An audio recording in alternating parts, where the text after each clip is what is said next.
Now your power bill. Have you opened it lately? A lot of us just have automatic pay, and maybe you don't even know what you're paying for Puget Sound Energy. I'd encourage you, if you are one of the, I think, 1.1 million electric customers, another like 900,000 natural gas customers for PSE, I'd encourage you to get online at least, or unenroll in paperless statements so you can see how much more you're paying, because bills went up on average 12% this year for Puget Sound Energy customers.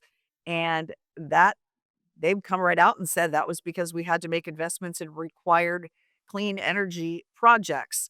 Um, Now, based on what the utility is asking for in the coming years, that's just going to be a drop in the bucket.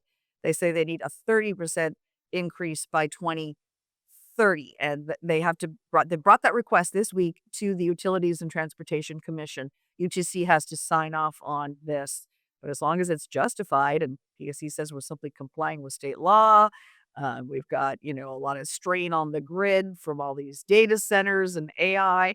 UTC is probably going to rubber stamp the request.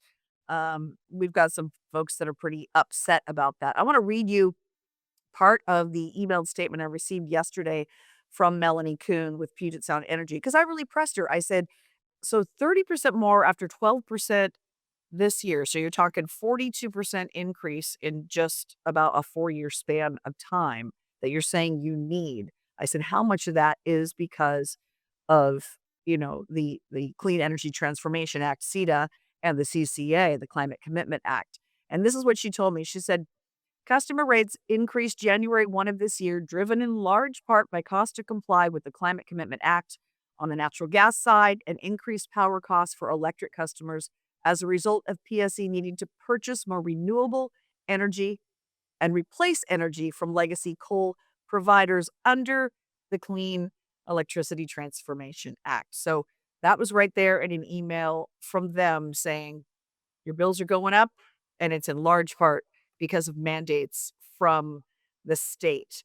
I spoke today with Representative Mary Dye, Republican from Pomeroy. She's the ranking minority member on the House Environment and Energy Committee, and she's been pushing back on all of these clean energy mandates for years, as well as the massive wind and solar farm projects that now blanket much of central and eastern Washington, destroying those once beautiful landscapes. And so here's what Representative Dye told me today about this PSE rate request. They have increased energy poverty by these policies.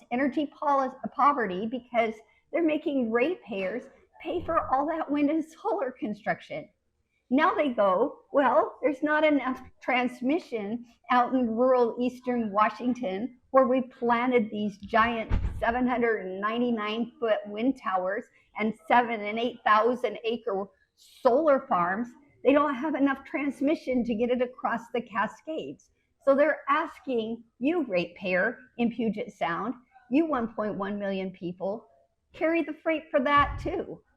And so they anticipate they will need at least 2,000 to 3,000 miles of new transmission to bring all that unreliable energy to market in the Puget Sound. So if you think this doesn't make sense, you're right. It doesn't make sense. That's what they've done. That's what they're doing. So again, it's going to be up to the Utilities and Transportation Commission to decide if they will approve PSC's request for a 30% hike on your power bills by 2030. But it does seem likely that PSC, using the argument that they're simply complying with state law, may get what they're asking for.